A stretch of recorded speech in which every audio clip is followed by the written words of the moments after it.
ಯಲ್ಲಾಪುರ ಪಟ್ಟಣದ ವಿಶ್ವದರ್ಶನ ಶಿಕ್ಷಣ ಸಂಸ್ಥಾ ಆವರಣದಲ್ಲಿ ಶನಿವಾರ ವಿಶ್ವದರ್ಶನ ಸಂಭ್ರಮ 2024 ಹಾಗೂ ಪ್ರತಿಭಾ ಪುರಸ್ಕಾರ ಕಾರ್ಯಕ್ರಮ ಉದ್ಘಾಟಿಸಿ ಮಾತನಾಡಿದಂತಹ ಶಿವರಾಮ್ ಹೆಬ್ಬಾರ್ ಅವರು ಹೊಸ ಶಿಕ್ಷಣ ನೀತಿಯ ಬಾಲಕ ಪಾಲಕ ಹಾಗೂ ಶಿಕ್ಷಕ ಸಮೂಹದಿಂದ ಸಮಾಜದ ಅಂಕುಡೊಂಕುಗಳನ್ನು ತಿದ್ದುವಲ್ಲಿ ಯಶಸ್ವಿಯಾಗಲಿದೆ ಎಂದರು. ಶಿಕ್ಷಣ ಸಮೂಹ ಸಂಸ್ಥೆಯ ಅಧ್ಯಕ್ಷರು ಸ್ನೇಹಿತ ಅಂತ ಹರಿಪ್ರಕಾಶ್ ಕೊನೆಮನೆಯವರೇ,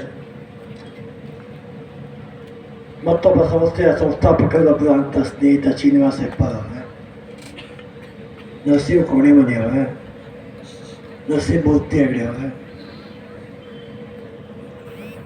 ಸ್ನೇಹಿತ VS ಪಾಟೀಲ್ ಅವರೇ, ಶಾಂತಾರಾಮ್ ಸಿದ್ದಿ ಅವರೇ, ಡಿ ಶಂಕರ್ ಭಟ್, ರಘುನಂದನ್ ಭಟ್, LSNP ಸಂಸ್ಥೆಯ ಅಧ್ಯಕ್ಷರೇ,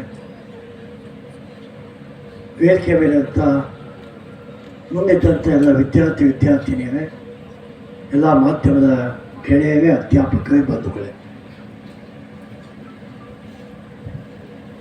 ಸಂಸ್ಥೆ ಒಂದು ವರ್ಷದ ಮುನ್ನೋಟವನ್ನು ವರದಿ ವಾಚನದಲ್ಲಿ ಒಂದು ವರ್ಷದಲ್ಲಿ ಶಿಕ್ಷಕರು ಕಲಿಸಿದಂತಹ ಪ್ರಗತಿ, ಮಕ್ಕಳನ್ನು ಸಾಗಿ ಬಂದಂಥ ದಾರಿ, ಅನೇಕ ಪ್ರತಿಭೆಗಳು ಹೊಂದಿರತಕ್ಕಂಥದ್ದನ್ನು ಇವತ್ತಿನ ವಾರ್ಷಿಕ ಸ್ನೇಹ ಸಮ್ಮೇಳನದಲ್ಲಿ ಸಮಾಜಕ್ಕೆ ತೋರಿಸುವಂಥ ಪ್ರಯತ್ನ ಇವತ್ತಿನ ವಾರ್ಷಿಕ ಸ್ನೇಹ ಸಮ್ಮೇಳನ. ಬಾಲಕ ಮತ್ತು ಸ್ನೇಹಿತ ಅಧ್ಯಾಪಕರ ಸಂಬಂಧ ಈ ರೀತಿಯಾಗಿದ್ದಾಗ ಮಾತ್ರ ಸಂಸ್ಥೆ ಅತ್ಯಂತ ಒಳ್ಳೆಯ ಸಂಸ್ಥೆ ಆಗೋದಕ್ಕೆ ಸಾಧ್ಯ.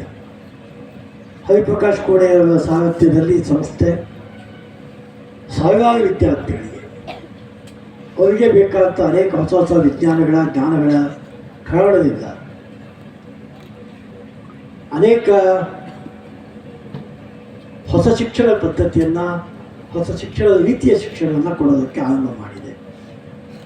ಹಾಗಾಗಿ ಸಂಸ್ಥೆ ಮತ್ತಷ್ಟು ಕಾಲ ಇನ್ನಷ್ಟು ಒಳ್ಳೆಯ ವಿದ್ಯಾರ್ಥಿಗಳನ್ನು ತರಬೇತಿಗೊಳಿಸಬೇಕಾಗಿದೆ.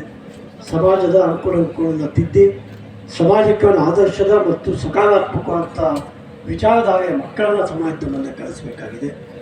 ಯಾವ ರೀತಿ ನಮ್ಮ ಮಕ್ಕಳು ಆದರ್ಶವಾದಂಥ ಸಮಾಜವನ್ನು ನಿರ್ಮಾಣ ಮಾಡಲಿಕ್ಕೆ ಸಾಧ್ಯ ಆಗ್ತವೆ ಅಂತಂದರೆ ಶಿಕ್ಷಣ ಸಂಸ್ಥೆಯಲ್ಲಿ ಕೊಟ್ಟಂಥ ತರಬೇತಿಯ ಮೂಲಕ ಒಂದು ಹೊಸ ರೀತಿಯ ಶಿಕ್ಷಣವನ್ನು ಕಲಿಸೋದಕ್ಕೆ ಮತ್ತು ಸಮಾಜದಲ್ಲಿ ಹೊಸ ರೀತಿಯ ಪರಂಪರೆಯನ್ನು ಹಾದಿಯಾಗಿರೋದಕ್ಕೆ ಕಾರಣೀಭೂತ ಆಗ್ತವೆ.